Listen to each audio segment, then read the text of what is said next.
नमस्कार। चलिए आज एक ऐसी कहानी में चलते हैं जो सोच से परे है।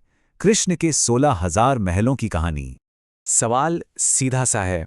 आखिर एक इंसान एक ही वक्त पर 16,000 अलग अलग महलों में कैसे मौजूद हो सकता है ना अजीब। यही तो वो रहस्य है जिसे हम आज खोलने की कोशिश करेंगे। तो इस रहस्य की जो गुत्थी है उसे सुलझाने की शुरुआत होती है एक जानी मानी हस्ती, एक ऋषि की यात्रा से, जिनका नाम था नारद मुनि। तो ये हैं दिव्य ऋषि नारद। अब जब उनके कानों तक ये खबर पहुंची कि भगवान कृष्ण ने एक साथ 16,000 विवाह किए हैं, तो उनकी जिज्ञासा जाग उठी।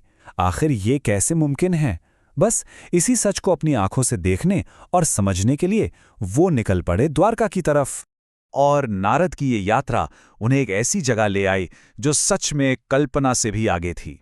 सोने की नगरी द्वारका। ये कोई आम शहर नहीं था।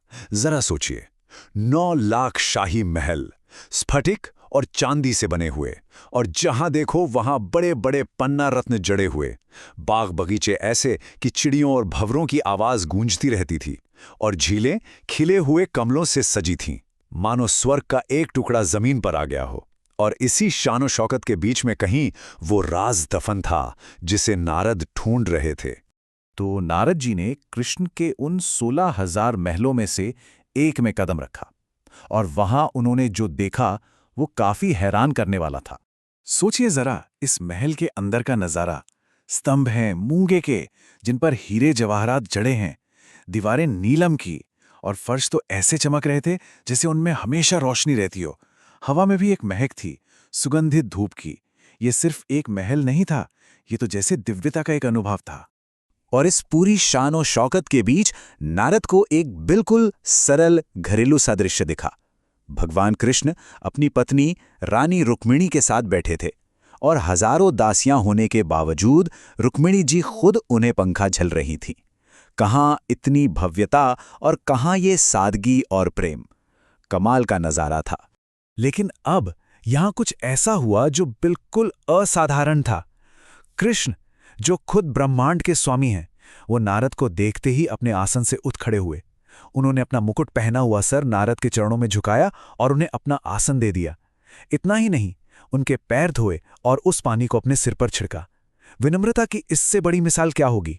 तो एक महल में ये अनुभव लेने के बाद नारद ने अपनी खोज जारी रखी, पर अब वो आगे जो देखने वाले थे उसने उनकी पूरी समझ को ही हिलाकर रख दिया।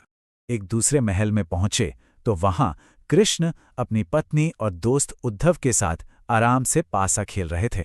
किसी और महल में देखा तो वो एक पिता की तरह अपने छोटे छोटे बच्चों को दुलार रहे थे, उन पर प्यार बरसा रहे थे।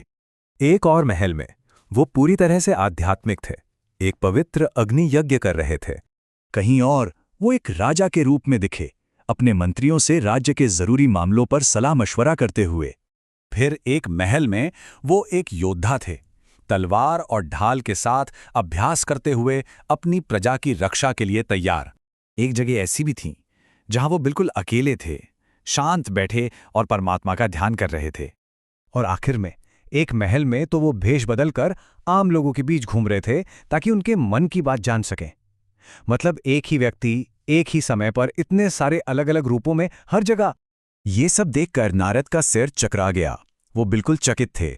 आखिर ये हो कैसे सकता है? अब वक्त था पर्दा उठने का, इस रहस्य के ऊपर से। तो आश्चर्य से भरे हुए नारद आखिरकार कृष्ण के पास पहुंचे। उनका मन सवालों से भरा था। उन्होंने पूछा, प्रभु, ये चमत्कार कैसे हो रहा है? आप एक ही समय में इतनी सारी जगहों पर इतने अलग अलग काम एक साथ कैसे कर लेते हैं? और इसका जवाब था, योग माया। ये भगवान की अपनी ही एक दिव्य, एक आंतरिक ऊर्जा है, एक ऐसी शक्ति जो असंभव को संभव बना देती है। यही वो शक्ति है जो एक को अनेक बना सकती है, जो उन्हें एक ही समय में अनंत रूपों में प्रकट होने देती है। ऐसी शक्ति जो हमारे तर्क और लॉजिक से बिल्कुल परे है। इस रहस्य को जानकर नारद ने बस इतना ही कहा, अब मैं आपकी इस योग माया शक्ति के रहस्य को समझ गया हूं। उन्हें यह एहसास हो गया कि यह ज्ञान सिर्फ तर्क से हासिल नहीं किया जा सकता। इसे समझने के लिए सेवा और भक्ति का मार्ग अपनाना पड़ता है। लेकिन एक आखिरी सवाल अब भी बाकी था। आखिर कृष्ण ने यह सब किया ही क्यों? इस पूरे दिव्य प्रदर्शन के पीछे का मकसद क्या था? तब कृष्ण ने नारद को समझाया कि ये सब एक लीला थी, एक दिव्य खेल। उन्होंने कहा कि वो परम गुरु के रूप में एक आदर्श परिवार वाले और एक आदर्श राजा के सारे कर्तव्य इसलिए निभा रहे थे ताकि पूरी मानव जाति के सामने एक सही उदाहरण पेश कर सकें। ये दुनिया को धर्म और कर्तव्य का सही रास्ता दिखाने का एक तरीका था। तो आखिर में ये कहानी हमें एक बहुत ही गहरे सवाल के साथ छोड़ जाती है। अगर ईश्वर यानी कि दिव्यता एक ही समय में इतनी व्यक्तिगत जैसे एक पिता, एक दोस्त और साथ ही इतनी विशाल यानी ब्रह्मांड के स्वामी दोनों हो सकती है, तो ये खुद हमारी वास्तविकता, हमारे अस्तित्व के बारे में क्या बताता है? ये सोचने वाली बात है।